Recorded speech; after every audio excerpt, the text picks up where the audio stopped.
Muy buenos días, amados hermanos. Comenzamos una nueva semana mirando un tema muy especial. Ayer Fernando Plou nos lo presentaba desde la iglesia Revive, titulándolo El mal menor, la explicación de la ira de Dios, un mensaje que no tiene desperdicio. Así que si no lo has escuchado, te recomiendo que lo busques en el enlace del canal de YouTube y si no, espera que el próximo sábado vamos a subirlo separado ya del resto de la reunión para que quede en nuestro canal y pueda ser aprovechado por todo aquel que desee escucharlo. Él tituló este mensaje sobre la ira de Dios, que es el tema que nos va a ocupar esta semana, el mal menor. Y dividió su mensaje en 4 puntos. El Dios del Antiguo Testamento, el Dios del Nuevo Testamento y, en tercer lugar, el juicio de Dios.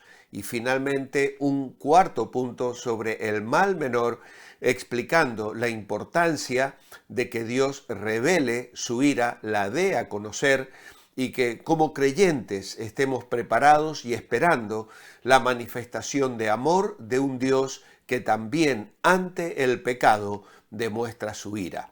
Vamos a ir matizando todos estos puntos, desgranándolos a lo largo de la semana, mirando diversos aspectos en estos 5 días y espero que esta visión de este atributo divino en realidad nos bendiga, nos desafíe y afirme nuestra fe. El propósito semanal, como lo expresamos en nuestra guía devocional, es entender la naturaleza de la ira de Dios. Y las lecturas que encontramos en nuestra guía devocional para el día lunes son las siguientes. En primer lugar, la de Nahum, capítulo 1, versículo 2 al 8. El Señor es Dios celoso y vengador. El Señor es vengador y está lleno de indignación. Se venga de sus adversarios y se enoja con sus enemigos. El Señor es lento para la ira y grande en poder, y no tendrá por inocente al culpable. El Señor marcha sobre la tempestad y el torbellino, y las nubes son el polvo de sus pies. Amenaza al mar y lo seca, y agota todos los ríos. El Basán y el Carmelo languidecen, y la flor del Líbano se marchita. Ante él tiemblan los montes, y los collados se derriten. La tierra se conmueve en su presencia, el mundo y todos los que en él habitan. ¿Quién puede resistir su ira? ¿Quién quedará en pie ante el ardor de su enojo? Su ira se derrama como fuego, y ante él se quiebran las peñas. El Señor es bueno, fortaleza en el día de la angustia, y conoce a los que en él confían. Mas con inundación impetuosa consumirá sus adversarios, y las tinieblas perseguirán a sus enemigos. Tenemos 2 lecturas más en el primer libro de Tesalonicenses, capítulo 1, versículos 8 al 10, y también en Romanos 1, 18, que os recomiendo podáis leer con detenimiento en vuestras casas. Solo recordar que el profeta Nahum está escribiendo a la nación de Asiria, los ninivitas de la historia de Jonás, esa ciudad llena de maldad a la cual Dios envía a su profeta para darles un mensaje de advertencia y un llamado al arrepentimiento. Todos creo que conocemos la historia del enfado de Jonás ante el perdón de Dios hacia esa nación arrepentida. 150 años más tarde, Nahum escribe este mensaje, un mensaje que nos hace temblar en los detalles asombrosos que vamos a encontrar en el capítulo 2 y capítulo 3, donde describe de una manera extraordinaria la forma en que aquella nación idólatra y perversa recibió la ira de Dios.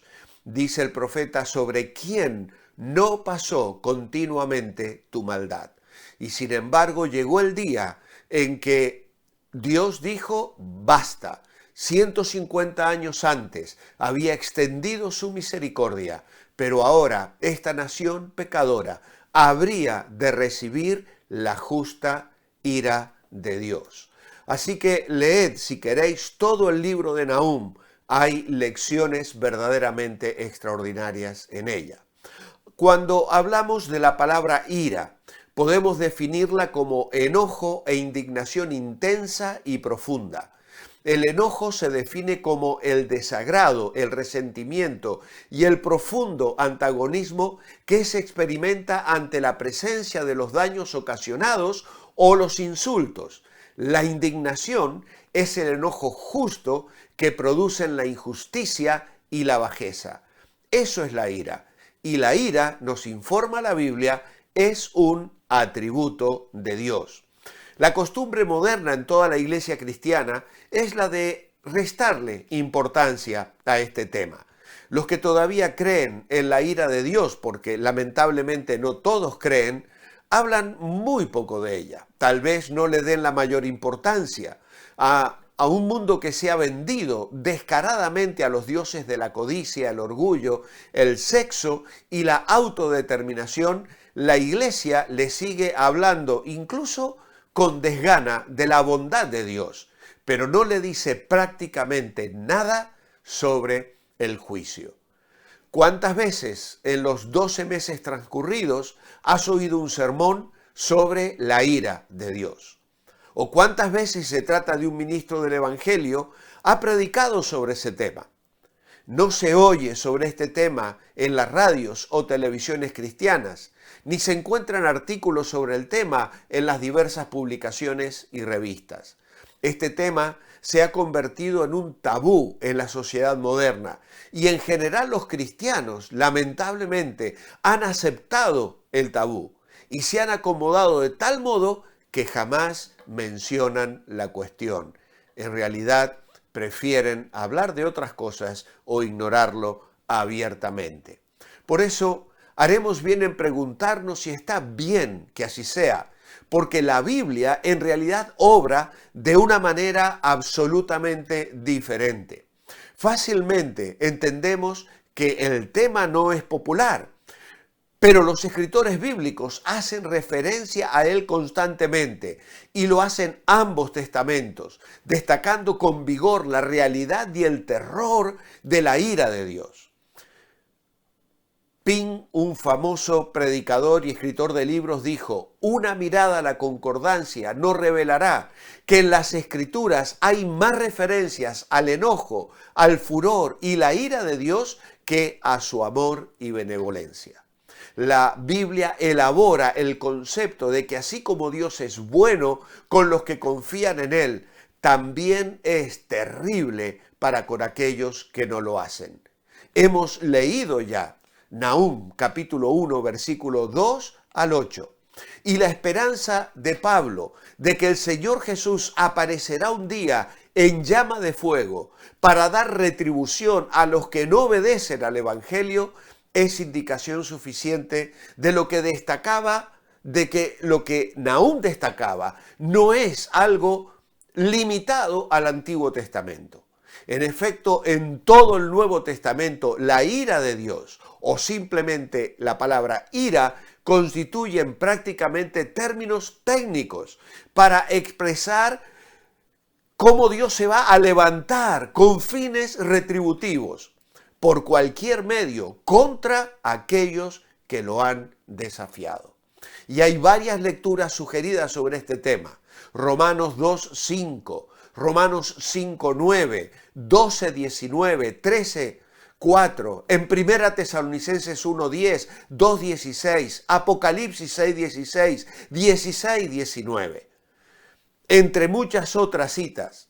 La Biblia tampoco se limita a dar a conocer la ira de Dios mediante afirmaciones generales como estas que hemos citado. La historia bíblica, tal como la vimos la semana anterior, proclama vivamente tanto la severidad como la bondad de Dios. De hecho, la Biblia podría llamarse el libro de la ira de Dios porque está llena de descripciones de castigo divino, desde la maldición y el destierro de Adán y Eva en Génesis 3 hasta la caída de Babilonia y los grandes juicios de Apocalipsis 17, 18 y en el capítulo 20. Es evidente que los escritores bíblicos no sentían ninguna inhibición al encarar el tema de la ira de Dios.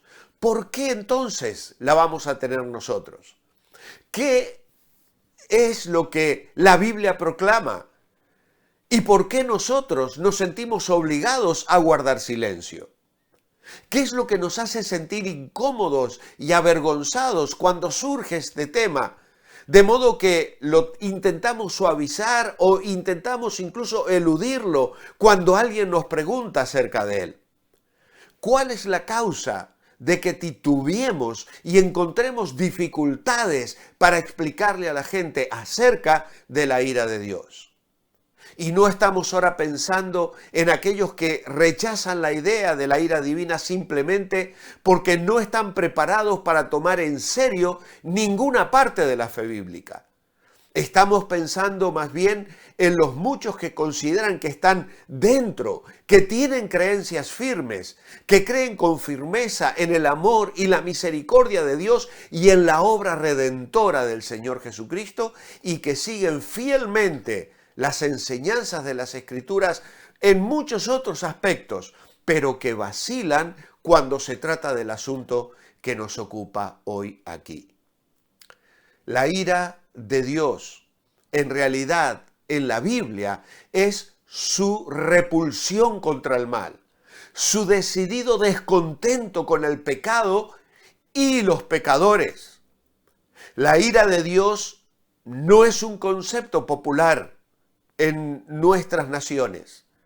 Es ampliamente ignorado, negado o radicalmente reinterpretado. Sin embargo, es una doctrina destacada en la Biblia. En el Antiguo Testamento hay más de 580 referencias en las que se utilizan más de 20 palabras diferentes para describir la ira de Dios. Y en muchos casos la ira de Dios se representa en términos radicalmente personales, como lo que hemos leído en Nahum capítulo 1. En el Nuevo Testamento se menciona con frecuencia nuevamente, y aunque generalmente en términos menos personales, que Dios explícitamente se muestra enojado contra el pecado y contra los pecadores. Entonces, ¿qué es la ira de Dios? Es su indignación ante el pecado, su repulsión al mal y todo lo que se opone a él, su disgusto por ello y la demostración de ese desagrado contra el pecado, la depravación y la corrupción humana. Es su resistencia apasionada a cada voluntad que se pone en contra de la voluntad de Dios. Por eso la ira de Dios no debe verse como algo opuesto a su amor, sino como una manifestación de ese amor. Alguien dijo, lo opuesto a la ira no es el amor, sino la indiferencia. Lo opuesto a la ira no es el amor, sino la indiferencia. Y el mandato de Pablo en Romanos 12:9 de que el amor sea sin fingimiento va seguido del mandato de aborrecer lo malo. Un marido que ama a su esposa sentiría una ira celosa si ésta le es infiel. La falta de odio hacia lo malo implica una indiferencia en el amor. Un Dios que no detestara el mal no sería digno de nuestra adoración y de hecho no sería amoroso en el sentido en que la Biblia describe su amor. Por eso nuestra oración escrita esta mañana es: amado Padre, gracias porque al manifestar tu ira hacia el pecado y lo malo, estás también mostrando tu amor por lo bueno, justo y santo. Es maravilloso conocerte y saber que no pasarás por alto la maldad y la injusticia que oprimen al mundo hoy. Esperamos en ti y te alabamos. En tu nombre, amén. Que el Señor os bendiga. Os espero mañana para seguir meditando sobre la ira de Dios. Manteneos bendecibles.